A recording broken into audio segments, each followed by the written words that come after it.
E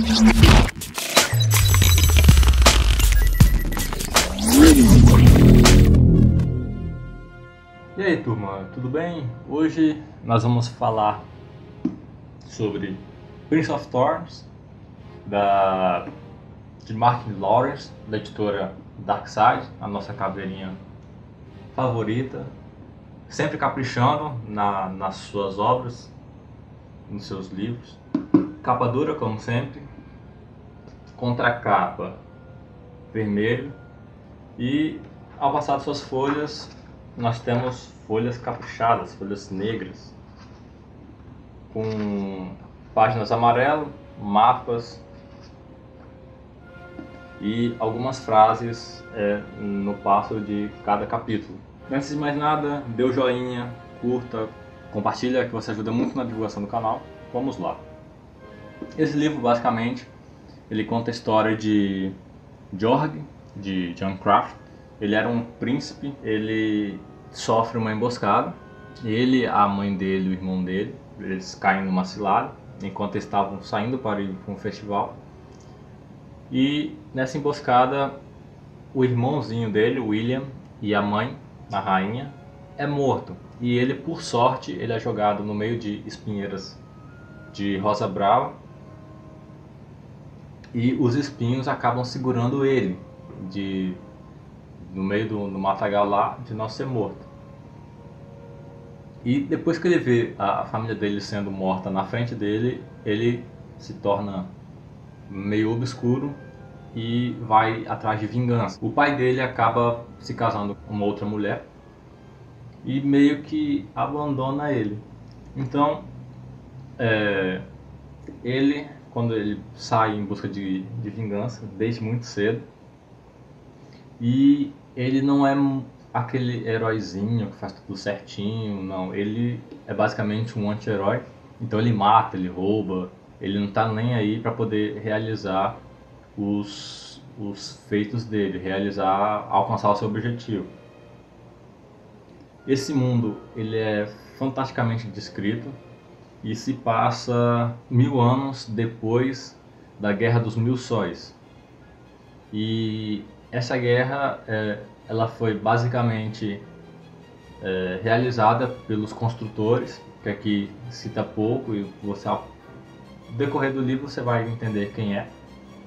E através dessa guerra, 1/3 da população sobreviveu.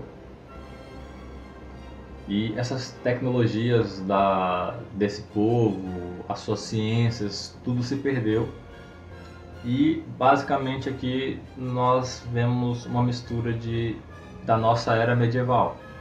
Volta aquele questão de espadas, arco e flecha, só que nós temos também alguns piromantes, necromantes. A magia é bem palpável nessa ambientação. E nós vemos o decorrer, o crescimento de Jorg, através das passagens dele até ele alcançar o ápice da primeira parte da história. Essa história é uma trilogia, serão 3 livros, trilogia do Espinho, que o primeiro é Prince of Thorns, o segundo é King of Thorns e o terceiro é Empire of Thorns. Jorg, à medida que ele vai para a estrada, ele vai adicionando no seu meio algumas pessoas, e ele cria meio que uma irmandade. E essa irmandade, ela é basicamente feita por pessoas renegadas, bandidos, assassinos. Então é um pouquinho sanguinário a história dele, não é um negócio muito light, muito tranquilo, não. Só que essa obra, ela se tornou uma das minhas trilogias favoritas. Ela é muito bem descrita, muito detalhada. Você não tem aquela partezinha enjoativa que o autor vai rolando, vai jogando negócio para encher linguiça. Ela flui bem, flui legal. Recomendo muito que vocês leiam. O livro é bem pequenininho, Ele tem 355 páginas e aqui não mostra muito do que o ambiente é capaz. Você consegue absorver melhor isso no segundo livro, que daqui a pouco vai ter resenha dele aqui também, King of Thorns. Mas você consegue visualizar dentro dos arcos das passagens, das batalhas que Jorg passa. E apesar dele ser um anti-herói, você acaba gostando dele, querendo ver ele realizar a vingança dele. Tem personagens nesse livro aqui cativantes, que você vai acabar se apaixonando instantaneamente. Outros você vai querer matar, como o Jorg ele faz muito. E apesar dele ser um garoto, ele consegue manter a irmandade na linha. Tem personagens que vai acompanhar ele até o final, como o Capitão Maquin, que treina ele e é meio que seu conselheiro assim, que segue ele na estrada. E apesar dele ser um príncipe, ele não se passa por um príncipe. Ele vai, ele se põe na estrada assim, meio que no início me lembrou muito o Robin Hood, só que um pouquinho mais malvado, assim, uma carinha não muito dócil. Nesse livro você começa a destrinchar um pouquinho do relacionamento entre o Jorg e a Catherine, que é a tia dele, vamos supor assim.